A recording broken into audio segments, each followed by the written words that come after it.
साथियों नमस्कार। चार शब्द भेद सत्यपुरुष चैनल में आप लोगों का स्वागत है।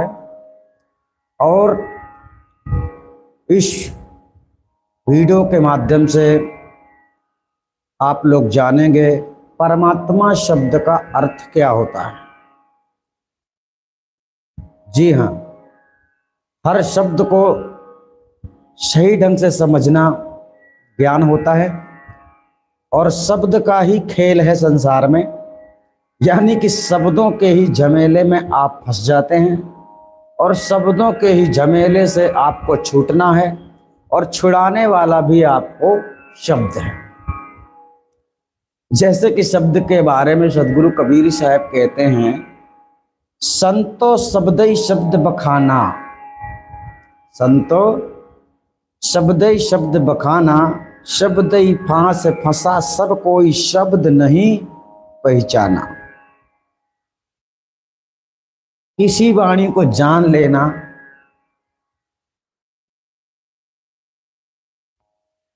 या फिर पढ़ लेना ज्ञान नहीं होता है। उस वाणी के हर एक शब्द को अच्छी तरह से पहचानना, जानने के बाद पहचानना बड़ी बात है। इसी प्रकार से परमात्मा की जहाँ बात आती है, परमात्मा कौन है, कैसा है, किसको कहते हैं, अर्थात परमात्मा का अर्थ क्या है। आप जो कुछ भी बोलते हैं अगर उसे सोच समझ कर बोलेंगे तो आप समझदार हैं। इस संसार में ज्यादातर लोग सिर्फ बोलने वाले ज्यादा हैं, उसे समझने वाले, पहचानने वाले बहुत कम हैं। तो आपको समझदार बनना है, क्योंकि सदगुरु कबीर साहब ऐसे लोगों के बारे में कहते हैं जो लोग सिर्फ बोलते हैं, सिर्फ मान लेते हैं, ना तो जानते हैं ना पहचानते हैं। वही दशा समस्त संसार के भक्तों को है। इसलिए भक्ति में आप लोग अक्सर भटकते हैं। भक्ति के मार्ग में आपको अक्सर भटकाया जाता है, आपको बता दिया जाता है वो परमात्मा है, उसने ऐसा किया, उसने ऐसा किया, इसलिए वो परमात्मा। अब आज हम आपको इसका पहले अर्थ बतलाएंगे, तब आपकी बुद्धि खुल जाएगी। यानी जो अंधेरे में आप भटक रहे थे, इस अंधकार से आप बाहर चले जाएंगे। ठीक है, शब्दों को ठीक से समझना है। हर साधु, महात्मा, संत, ऋषि, मुनि सब लोग शब्दों से ही आपको आकर्षित करते हैं। शब्दों के द्वारा ही आप उनसे ज्ञानी समझ लेते हैं और उनके बताए मार्ग पे चल पड़ते हैं, यानी अपना जीवन न्यौछावर कर देते हैं। परंतु ऐसा काम अगर एक सच्चे गुरु के साथ आप करते हैं तो आपकी बात बन जाती है। तो चलिए जानते हैं, संतो शब्द ही शब्द बखाना, यानी संसार के समस्त साधु संत महात्मा जो ज्ञान देते हैं शब्दों के द्वारा ही आपको ज्ञान देते हैं और आप उन शब्दों के द्वारा उन्हें समझ पाते हैं कि ये गुरु हैं, अच्छे महात्मा, अच्छे साधु हैं ना। लेकिन अच्छे के साथ सच्चे होना भी बहुत जरूरी है, क्योंकि अच्छा होने का नाटक, अच्छा होने का ड्रामा तो कोई भी कर सकता है। ये तो कलाकारी है। जो लोग आपको अपनी कला से आकर्षित कर लेते हैं, लेकिन आपको भी ऐसी कला सीखना है। दूसरे की कला आपके काम में नहीं आने वाली है, आपकी कला आपके काम में आने वाली है, ये समझना है। आपका गुरु बहुत बड़ा ज्ञानी है तो आप नहीं हो गए ज्ञानी। जब आप उसी तरह के ज्ञानी हो जाएंगे तब ज्ञानी कहलाएंगे, समझे। तो अब यहाँ पर आपको समझना है शब्दों की परिभाषा। शब्द क्या कह रहा है? एक शब्द में आता है तीले में तेल, शब्द में अर्थ, पदार्थ पद में, स्वर में राग सुनाया, तिल में तेल, काष्ठ में अग्नि, जप तप माही समाया। मतलब कहने का है उस परमात्मा की बात चल रही है। पहले तो हम समझा देते हैं शब्द को। शब्द में अर्थ, अगर शब्द में आप जो बोलते हैं अगर उसे अच्छी तरह से आप जानते हैं तो आप परमात्मा को समझने के काबिल हो सकते हैं, आप परमात्मा तक पहुंच सकते हैं। लेकिन कैसे? उसके लिए भी गुरु चाहिए। गुरु का होना बहुत अनिवार्य है। गुरु नहीं होगा, गुरु के सहारे बिना परमात्मा तक जाना संभव ही नहीं है। ठीक है, शब्द में अर्थ, पदार्थ पद में, स्वर में राग सुनाया, ये सब परमात्मा की पहचान है। थोड़ी थोड़ी अभी समझते जाइए। तिल में तेल काष्ठ में अग्नि जब तक नहीं समाया। इसका मतलब होता है कि परमात्मा सब में समावेश है, यानी वह सब में है, सब में होते हुए भी सबसे अलग है। ये बात हो गई। ठीक, अब जानना ये है कि परमात्मा का अर्थ क्या होता है। परमात्मा के पहले हम आत्मा का अर्थ समझते हैं। आत्मा, जिसे हम लोग कहते हैं चेतन आत्मा। चेतन आत्मा के इसमें भी दो अर्थ है। हम जहां परमात्मा की बात करते हैं तो हम वहां पर क्या बोलते हैं, महाचेतन सत्य पुरुष परमात्मा। क्या बोलते हैं, महाचेतन, सिर्फ परमात्मा नहीं, महाचेतन। तो चेतन आत्मा और महाचेतन परमात्मा, दोनों बात को समझना। ठीक है, अब यहां पर हम थोड़ा सा शब्द को संधि विच्छेद करेंगे।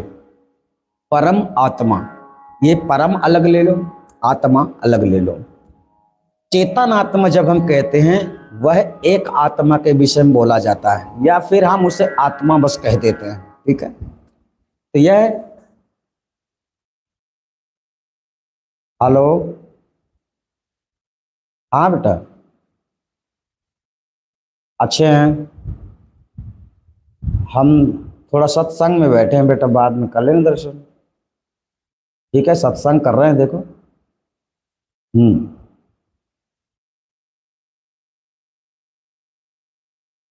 चलिए, परम आत्मा, इसको हम संधि विच्छेद करते हैं तो क्या कहलाता है, परम आत्मा। अब सबसे पहले चलते हैं, हम जहां बात करते हैं परमात्मा की तो हम उसको महाचेतन कहते हैं, क्योंकि चेतन और आत्मा, चेतन क्या है, जो सब कुछ, जिसके द्वारा सब कुछ हो रहा है, मतलब हम उसे दूसरे शब्दों में शक्ति कह सकते हैं। शक्ति जो दिखाई नहीं देती, सिर्फ प्रभावित करती है।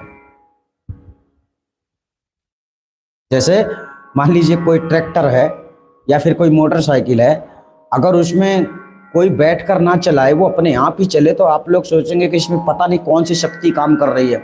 आप लोग सोचेंगे भूत प्रेत चला रहे, है ना। तो उसको हम क्या कहते हैं, शक्ति, यानी जिससे वह काम हो रहा है।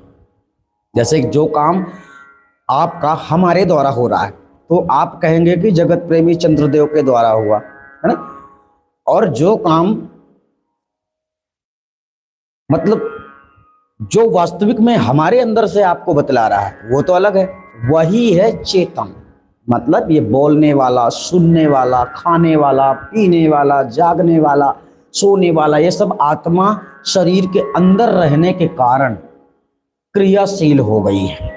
ठीक है, अभी परमात्मा का समझाने के लिए थोड़ा सा हमको आपको प्रैक्टिकल तरीके तक ले जाना पड़ेगा, क्योंकि इस संसार में आप लोगों को डराया जाता है, पाप पुण्य स्वर्ग नर्क की बातें बतलाई जाती हैं, और इसी झमेले में आप लोग पड़े रहते हैं।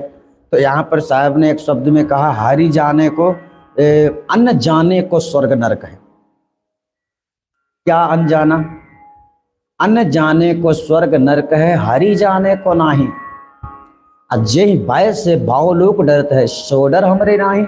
सदगुरु कबीर साहब को वो अपने शब्दों में कह रहे हैं कि जो परमात्मा को जानता है, अर्थात सदगुरु कबीर साहब तो परमात्मा को भली भांति जानने वाले थे। उनको किसी ने बताया नहीं है कि कबीर साहब को किसी गुरु ने बताया है कि परमात्मा ऐसा होता है, परमात्मा ये है, ऐसा नहीं है। वह स्वयं सिद्ध आत्मा, हम लोग उसे कहते हैं स्वयं सिद्ध चेतन आत्मा। ठीक, तो वह स्वयं सिद्ध चेतन आत्मा सदगुरु कबीर साहब परमात्मा को जानने वाले भली भांति। अब संसार नहीं जानता, संसार के लोग नहीं जानते, तो उन्होंने संसार में आकर परिचय दिया कि परमात्मा कैसा होता है, कहाँ है परमात्मा। तो परमात्मा के बारे में तो उन्होंने बताया, मुझको कहाँ ढूंढे बंदे, मैं तो तेरे पास में। मतलब उसे ढूंढने का जहां विषय आता है वो बेकार है। ढूंढना है तो गुरु ढूंढो, ऐसा गुरु ढूंढो जो तुम्हें परमात्मा का परिचय दे देता है, जो परमात्मा का दर्शन करवा देता है, परमात्मा को की जानकारी दे देता है। परमात्मा कैसे मिलेगा ये बतलाना अलग बात है, परंतु परमात्मा को मिलाएगा ये काम गुरु का है। ठीक, गुरु ने नहीं मिलाया, गुरु ने ढूंढने के लिए बोल दिया है, गुरु ने मंत्र जप करने के लिए बोल दिया है, तो आप समझ लीजिए कि आपको अंधेरे में रखा गया। ठीक है, और इस अंधकार से आपको निकलना। चलिए, तो उन शायर ने एक शब्द में कहा, अनजाने को स्वर्ग नरक है, हरि जाने को नहीं। यानी जो मनुष्य इस संसार में उस परमात्मा को, उस महाचेतन सत्पुरुष परमात्मा को जानता है, उसके लिए स्वर्ग नरक के दरवाजे बंद हो जाते हैं, क्योंकि वह इस संसार से मुक्ति का भेद प्राप्त कर लेता है, वह अपनी चेतना को संभाल लेता है, तो उसके लिए न स्वर्ग होता है न नरक होता है। ये दोनों चीजों के बंधन से वह प्राणी मुक्त हो जाता है, ठीक, क्योंकि उसे आत्मज्ञान हो जाता है। अब चलते, सवाल था परमात्मा का अर्थ क्या है, तो हम उसमें शब्द में आपको समझना है परम, ठीक, परम और आत्मा, ये दोनों शब्द को हम अलग अलग करते हैं। चलिए, जहां सिर्फ हम आत्मा कहते हैं वह एक वचन शब्द है, यानी कि एक आत्मा, ठीक। आपके अंदर भी जो है वो भी एक आत्मा है, आपके शरीर में दो आत्मा नहीं है, ठीक है। समझने का विषय है, आप की जो चेतना है वह एक है, एक की संख्या में आता है। हमारे अंदर जो है वो एक है, कुत्ते बिल्ली सभी जीवों के सभी शरीरों में जो चेतन आत्मा होती है वह एक है और एक जैसी है, ये भी ध्यान रखना, अलग अलग नहीं है, मतलब एक जैसी है। आत्मा हाथी के अंदर हो तो हाथी में भी मन होता है, हाथी में भी सोचने की शक्ति होती है, हाथी में भी समझने की शक्ति होती है। इसी प्रकार सर्वत्र जीवों में चेतन आत्मा के अंतर्गत सर्वत्र आत्माओं में ये क्रियाएं होती हैं। अब इसमें आता है सरजीव और निर्जीव। सरजीव निर्जीव में भी अंतर है, आत्मा उसमें भी होती है, क्योंकि अगर फसल हम उगाते हैं, अगर उसमें चेतन आत्मा का वास ना हो तो वह पौधा उभरेगा नहीं, बढ़ेगा नहीं, इसलिए उसमें भी जीवात्माएं होती हैं। परंतु समझना यह कि निर्जीव है, और निर्जीव जहां शब्द आता है वहां पर क्रिया नहीं होती है, यानी मन नहीं होता है। क्या नहीं होता? मन नहीं होता। रस होता है, शब्द होता है, स्पर्श होता है, गंध होता है ना, ये सारी चीजें होती है, लेकिन मन नहीं होता है। यानी 7 प्रकार से संसार में जीवों की रचना का विधान है। कैसे? शब्द स्पर्श और गंध, इच्छा, वासना, और 1-2 और है। यानी आपको समझना है कि 7 प्रकार से इस संसार में जीवों की रचना होती है। तो हम लोग कौन से हैं? हम लोग पिंडज हैं, मतलब हम लोगों की जो जन्म है, उत्पत्ति है, वह पिंड से होती है। कुछ जीवों की अंड से होती है। 4 प्रकार से 4 खानियां बनाई गई है, स्वेदज, पिंडज, अंडज, उद्भिद, स्वेदज। ये 4 प्रकार की खानियां हैं, और इसमें 7 प्रकार की शाखाएं हैं। शब्द, स्पर्श, रूप, रस, गंध, इच्छा, वासना, ये 7 प्रकार की शाखाएं हैं। खानी 4 है, ठीक है। हम एक वीडियो भी बनाएंगे इसके ऊपर कि कौन सा जीव, कौन सा मनुष्य किस द्वार से उसके प्राण निकलने पर वो किस जगह पर पहुंचता है। इसका वीडियो भी हम बनाने वाले हैं, आप बने रहिएगा, आपको देखने को मिलेगा, हम समझाएंगे। तो चलिए परमात्मा को समझते हैं। परम शब्द जहां आता है वह अनेकों वाली बात, एक नहीं, वहां पर अनेकों बातें आती हैं। अनेक जहां शब्द आता है, यानी बहुवचन शब्द, एक आदमी, अनेक आदमी, है ना।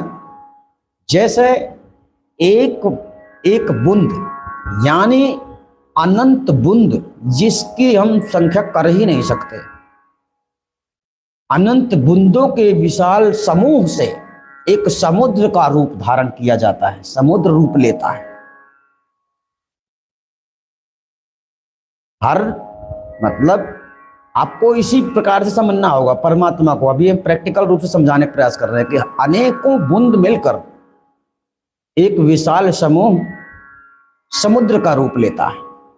ठीक इसी प्रकार अनंत चेतन आत्माओं का एक विशाल समूह बनकर परम आत्मा का रूप लेता है। यहां समझना, आत्मा क्या है? चेतन आत्मा। अब परमात्मा क्या है? महाचेतन, यानी चेतना का एक विशाल समूह। अब फर्क उसमें ये है। अब थोड़ा सा आ जाइए वैकल्पिक में। आप लोग मान लीजिए यहाँ भी राजनीतिक दलों में कई संगठन बनाए गए हैं, जैसे बीजेपी एक ये संगठन है, पार्टी है। बीजेपी को सपोर्ट करने वाले बीजेपी वाले अच्छे लगते हैं, बीजेपी को कांग्रेस वाले अच्छे नहीं लगते, कांग्रेसी को बीजेपी वाले अच्छे नहीं लगते। ठीक इसी प्रकार से जो समूह संसार में बनाए गए, जैसे हम और आप एक ही जाति के हों तो हम बराबर में बैठ सकते हैं और बराबर में हमारा सब कुछ चल सकता है, लेकिन अगर हम बड़े पद में हुए या फिर आप छोटी जाति के हुए तो हमारे बीच में असमानता हो जाती है ना।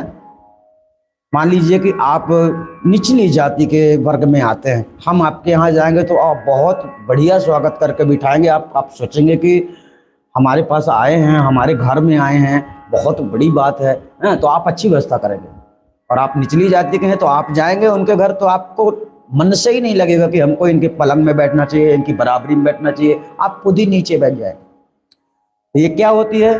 हमारी अवस्था, हमारी समझने की वैकल्पिक क्रिया।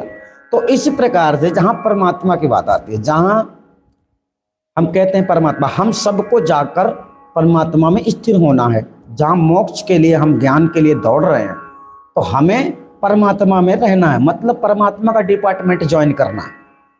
और जब आप परमात्मा के डिपार्टमेंट को ज्वाइन करेंगे तो परमात्मा के डिपार्टमेंट में जो नियम है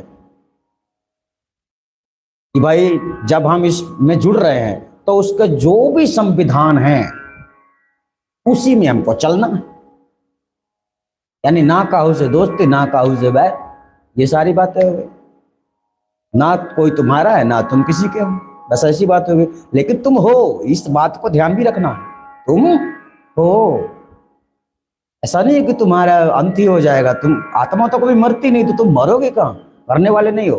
हाँ, अगर भ्रम में रहे, भक्ति भटकते, मतलब भक्ति के मार्ग में आप भटकते रहे तो बस इतना ही है कि आप मुक्त नहीं होगे, इस संसार में भटकते रहोगे, पुनः जन्म लोगे।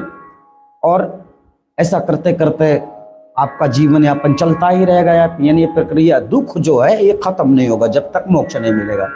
तो उस परमात्मा वाले डिपार्टमेंट को आपको ज्वाइन करना है। परमात्मा का डिपार्टमेंट आपने ज्वाइन किया मतलब आप परमात्मा का समूह में शामिल हो गए। और परमात्मा की सत्ता, हेलो, हाँ हाँ, नहीं लगाए हमको, ठीक है रखो, अभी हम वीडियो बना रहे।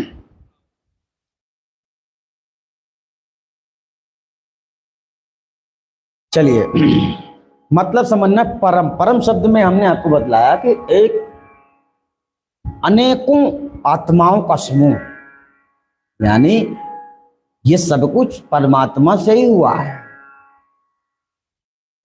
हम सबका जन्म उसी से हुआ है, पर उसने किया नहीं है। फर्क इतना है, उसने किया नहीं है। स्वयं सिद्ध चेतन आत्मा ज्ञान स्वरूप में प्रकट होती है, आकार लेती है, साकार होती है, अकार सकार हकार रकार मकार, इस प्रकार से ये शब्द ब्रह्म की उत्पत्ति होते होते ओमकार बन जाती है। और ओमकार से ब्रह्म निरंजन एवं आद्या शक्ति की उत्पत्ति होती है। और यहीं से सारा खेल फिर शुरू हो जाता है। मतलब ये सारे जगत की संरचना कैसे हुई है? सत्य संकल्प से, उसके सत्य संकल्प से हुई है।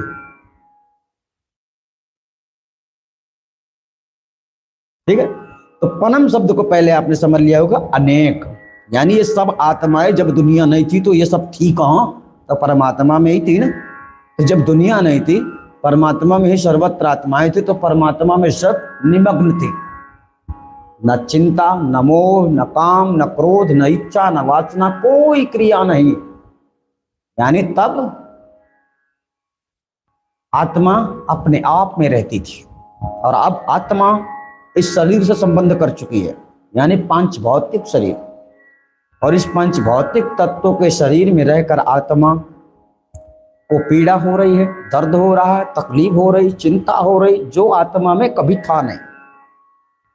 ठीक, इसलिए इसमें किसी का दोष नहीं है। इसलिए साहब ने समझाया, इच्छा रूपी खेलन आया ताते सुख सागर नहीं पाया।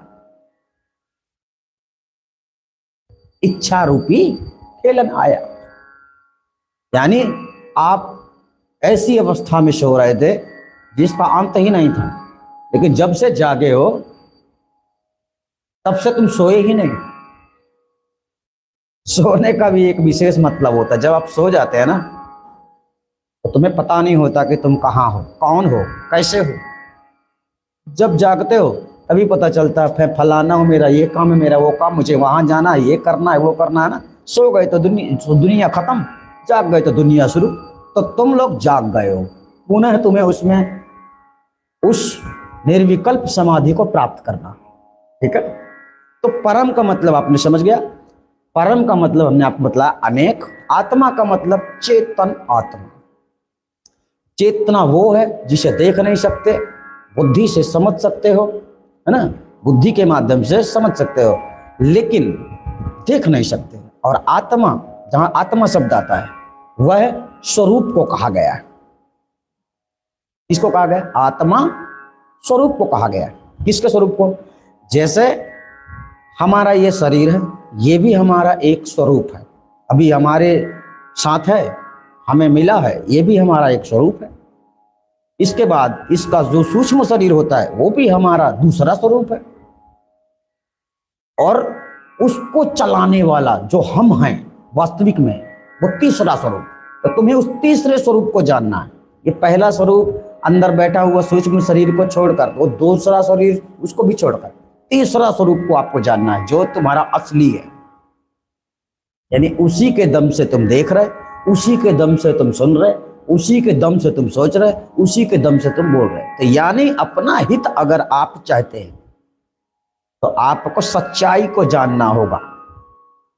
मन में आया जैसे कुछ भी समझ लेना, कुछ भी मान लेना, यानी जो तुम्हें बात अच्छी लगती है ये जरूरी नहीं है कि वो सही है, और हमेशा गलत बातें ज्यादा अच्छी लगती है।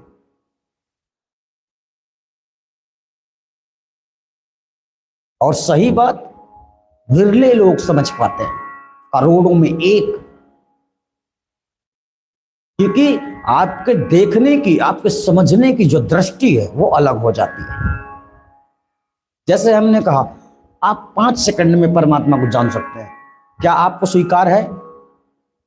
बहुत लोगों को नहीं है। जिनको नहीं है ये लोग आदि अनादि मुक्ति पद में नहीं जुड़ते, जिनको है वो जुड़ जाते हैं। वो धन दौलत का लोभ लालच नहीं देखते हैं। ऐसे लोग, यानी भक्तों की तो दिशा ही अलग है, वो तो जीवन मृत्यु से भी परे होते हैं। उन्हें इस बात की चिंता नहीं होती कि मरेंगे कि जिएंगे, होगा क्या होगा, लेकिन मरने से पहले कर्तव्य से ही मनुष्य पीछे हट जाए तो इसमें गलती किसकी है? तो परम आत्मा, परमात्मा का मतलब, कुछ लोग ऐसा कहेंगे, परमात्मा का अर्थ समझाएंगे परम आत्मा यानी सबसे बड़ी आत्मा। कुछ लोग ऐसा आपको समझाएंगे, लेकिन ऐसा नहीं है। इस शब्द का ये वास्तविक अर्थ है, क्योंकि हम पढ़ के नहीं बतला रहे, हम अपने आप से ही बतला रहे हैं, हम जानते हैं इस चीज को, इसलिए कह रहे हैं। जैसे विशाल समुद्र में अनंत बूंद होती है, एक इसी प्रकार से परमात्मा के अंतर्गत विद्यमान अनंत आत्माएं, इसका तो अंत भी नहीं है। एक समुद्र का तो अंत है, लेकिन तुम उसके अंदर भरे हुए जल जो बूंद होते हैं वो तुम संख्या नहीं लगा सकते। ठीक ऐसा ही परमात्मा में आत्मा समावेश है सभी, और आपको भी उसी में जाना है। अगर मोक्ष प्राप्त करना है तो उसी में जाना है, उसी में जाने से कल्याण है, क्योंकि उसकी सरकार चल रही है। समझे? जैसे बीजेपी सरकार चल रही ना वर्तमान में, तो बीजेपी सरकार का कोई भी आदमी अगर कहीं तकलीफ में आता है तो बीजेपी के जो संरक्षण होते हैं वो लोग उन्हें फॉलो करते हैं, उन्हें बचाते हैं, रक्षा करने की कोशिश करते हैं कि बीजेपी का आदमी। ठीक इसी प्रकार जब परमात्मा के डिपार्टमेंट को तुम फॉलो करने लगते हो तो उस काल की मजाल, फिर काल की बैल नहीं चलती वहां पे, यानी काल की हुकूमत वहां नहीं चलती फिर। तो इसीलिए कहते हैं अनमिल रहे मिले नहीं जग में, पार न पावे काला। कहाँ है कबीर? सुनो भाई साधो छोड़ दियो भ्रम जाला। ये जो भ्रम है ना आपके अंदर, सिर्फ भ्रम को खत्म करना है और कुछ नहीं करना है। पूजा पाठ आरती चौका फलाना, परमात्मा रूठा नहीं है तुमसे, बिगड़ा नहीं है तुमसे, दूर नहीं है तुमसे, सिर्फ तुम भ्रमित हो, तुम्हें दूर बताया जाता है।